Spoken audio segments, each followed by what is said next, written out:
안녕하십니까. 안녕하십니까. 한시 감상 112번째 시간. 오늘 이 시간부터서는 지난 시간까지 했던 당나라 때의 시를 이제 끝내고 북송시로 들어가겠는데, 당송 8대가의 한 사람인 구양수의 시 풍락정 춘유 3수 중에서 제1수를 감상하도록 하겠습니다. 자, 북송이랄 것 같으면 이 송나라 역사를 간단히 좀 말씀드리면은, 송나라는 태조 조광윤이 후주라는 나라를 이어서 세운 나라를 송나라라고 그렇습니다. 그런데 이 조광윤이 세운 송나라가 휘종 임금 때 금나라 군대의 침입으로 인해서 금나라 군대에 잡혀가게 됩니다. 그래서 이 송나라가 망하게 되는데, 다행히 휘종의 그 9번째 아들인 고종이 남쪽으로 도망을 가가지고 또 나라를 세우게 됩니다. 그래서 휘종 때까지 나라를 북송이라고 그러고, 남쪽으로 내려가서 나라를 남송이라고 그랬습니다.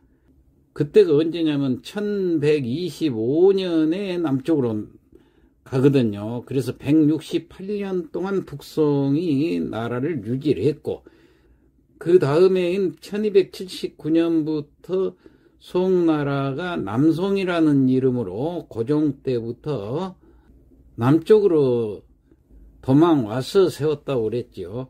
그래가지고 1279년에 원나라 몽고족한테 완전히 망해버리기까지 또 153년을 지냅니다. 그러니까 북송이 168년, 남송이 153년 동안 나라를 유지를 했던 것입니다. 자, 그래서 이 남북송은 어떤 면에서 정치적으로는 좀 혼란하고 대외적으로는 무력했죠. 그런데도 그쪽 남쪽 지방이 경제적으로 풍요로운 곳이었습니다. 그래서 문화가 아주 극도로 발전을 했던 시기이기도 해요. 그래서 문학도 이 귀족들의 사치와 시민들의 그 시문에 대한 추구에 따라서 여러 가지로 발전을 하게 됩니다, 문학이. 그래서 사와 강창 이런 민중 문예까지도 극도로 발전을 이루게 되는 것입니다. 그래서 송시는 중국의 이전의 시보다도 여러 가지 면에서 큰 발전을 이룩하고 있습니다. 무엇보다도 그 시의 내용과 형식에 있어서도 그 규모와 또 범위에서도 송시는 당나라 때 시보다 훨씬 확대된 모습을 보여줍니다. 그래서 따라서 이 송시에는 이전의 시에서 볼 수 없었던 철학적인 작품도 있고, 또 하찮은 신변 잡사를 노래한 작품도 있고, 그럼에도 표현에 있어서도 산문적이고 함축과 풍부한 뜻을 추구하기 위한 아주 단련된 작품들이 보입니다.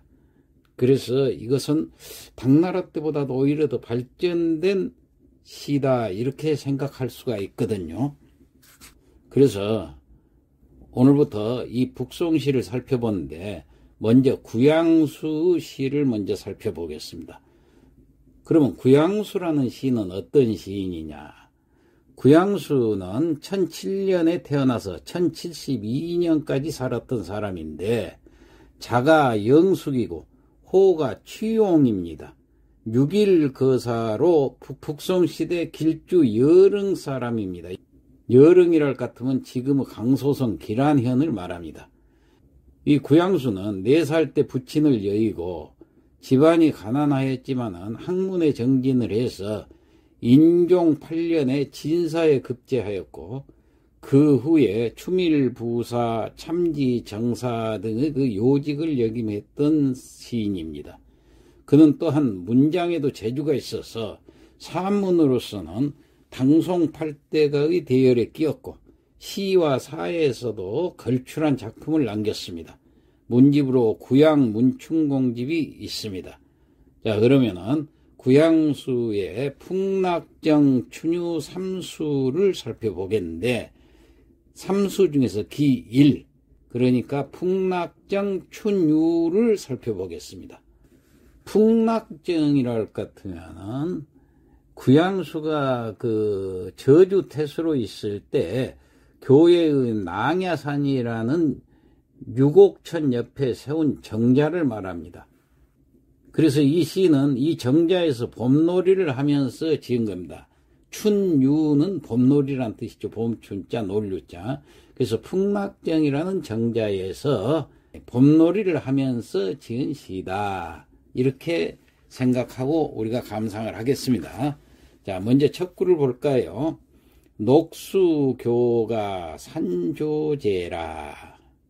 녹수 푸른 나무, 교가 이건 엇갈려 있다 그 말이에요. 교가 엇갈려 있고 푸른 나무가 엇갈려 서 있는데 산조제라. 산새는 지적인다. 울제자니까. 다시 푸른 나무 엇갈려 있고 산새들은 지적이는데 청풍 탕양 낙화비라. 청풍 상쾌한 바람이라는 얘기예요. 탕양은 원래 물결이 그 살랑거리는 모양을 얘기하는데 여기는 산이지요. 정자가 있는. 그래서 여기는 물결이 하지 말고 봄바람이 부는 모양을 또 탕양이라고도 합니다. 그래서 봄바람이 여기서는 청풍이라고 그랬기 때문에 봄바람이 상쾌하게 분다는 얘기예요. 그래서 상쾌한 바람이 산들산들 부니 낙화비라. 떨어지는 꽃을 낙화라죠. 비는 날비자. 떨어지는 꽃들이 날아다닌다는 얘기예요. 봄꽃이 날아다니는 얘기예요. 여기서는 봄이기 때문에 다시 해석해 보면은 상쾌한 바람 산들산들 부니 떨어지는 봄 꽃잎이 나부낀다. 자, 경치가 참 좋지요. 그 다음 세 번째, 조가 화무 태수치라. 조가 새는 울고 화무 꽃은 춤을 추고 태수치. 태수는 취할치. 태수는 취해 버렸는데 술에 취했는데 그 말이에요. 자, 봄에 흥이 겨워서 술잔을 들고 놀다 보니까 술에 취했어요. 태수는. 그 다음 마지막 구를 봅시다. 명일 취성 춘이 기라. 명일 내일 취성 취할 취자 깰 성자 술에서 깨어나면은 춘이 기라. 봄은 이미 이자 이 귀 돌아갈 기자. 봄은 이미 돌아가 버리겠지. 그런 뜻입니다. 얼마나 아쉬운 생각이 들었으면은 봄은 이미 돌아가 버리겠지. 이렇게 썼을까요? 자, 이걸 좀 더 깊이 감상을 해볼까요? 이 시는 구양수가 저주 태수로 있을 때 그 풍락정에서 봄나들이를 하면서 지은 연작시 세 수 중에 제1수라고 그랬죠. 자, 1구와 2구에서 표현이 봄이 온 정경을 푸른 나무, 지저귀는 산새, 상쾌한 바람, 나부끼는 꽃잎이라는 이런 경물을 통해서 아주 세밀하고 운치 있게 묘사를 하고 있습니다. 자, 그 다음에 3구로 가니까 자신이 봄 경치에 취하고 또 술에 취한 모습을 그리고 있죠. 그러면서 4구에서는 내일이면 떠나가고 없을 봄에 대한 아쉬움을 표현하고 있습니다. 전형적인 성경 후정의 구조를 취하고 있죠. 이 한시에서의 기본 구조는 성경 후정이라고 그렇습니다. 먼저 경치를 얘기하고 나중에 시인의 내면적인 마음을 얘기를 하는 것이 성경 후정이라고 그랬죠.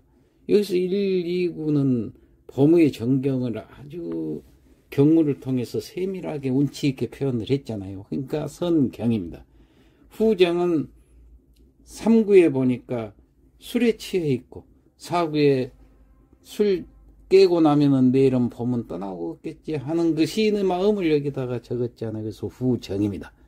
이 성경 후정의 구조를 취하고 있기 때문에 시가 오히려 짜임새가 정확하고 그 구조가 기승전결로 안정감 있게 표현되고 있다는 것을 알 수가 있습니다. 자, 내일이면 떠나가 버릴 봄의 운명은 2구의 날비자에서도 우리가 볼 수가 있어요. 이구의 날빛자 보니까 청풍 당양 낙화비라 그랬잖아요. 상쾌한 바람이 산들산들 부니까 떨어지는 꽃잎이 나붓기네. 이게 이제 봄이 다 가고 있다는 거예요. 인생도 이렇게 어느 땐가는 허무하게 가버릴 것이다 하는 것이 비자 한자에서 암시를 하고 있잖아요. 자, 봄꽃이 바람에 날리는 것은 봄의 마지막 단계이기 때문입니다. 이제야 봄을 즐기기 시작한 것 같은데 호련 가버리는 봄의 그 허망함 속에서 시인은 어떤 인생의 무상함과 일장춘몽의 무상함을 느꼈을 것입니다. 그 꿈에서 깨어나면은 봄도 가버리고 나의 청춘도 가버리고 내 인생도 가고 말 것이다 하는 것을 암시하고 있잖아요. 참 간단한 시, 쉽게 쓴 이 시 속에서 굉장히 많은 것을 우리의 인생의 의미까지도 함축하고 있다는 것을 이 시에서는 보여주고 있습니다. 자, 그러면은 마지막으로 성독을 하고 마치도록 하겠습니다. 풍락정 춘유 삼수라. 풍락정에서 봄놀이를 하면서 녹수교가 산조제요. 푸른 나무 깔려있고 산새들은 지저귀는데 청풍 당양 낙화비라. 상쾌한 바람 산들 부니 떨어지는 꽃잎 나붓기네. 조가 화무 태수치요. 새는 노래하고 꽃은 춤추며 태수는 취해버렸는데 명월 취성 춘이기라. 내일 깨고 나면 봄은 이미 돌아가 버렸겠지. 네, 이상 마치겠습니다.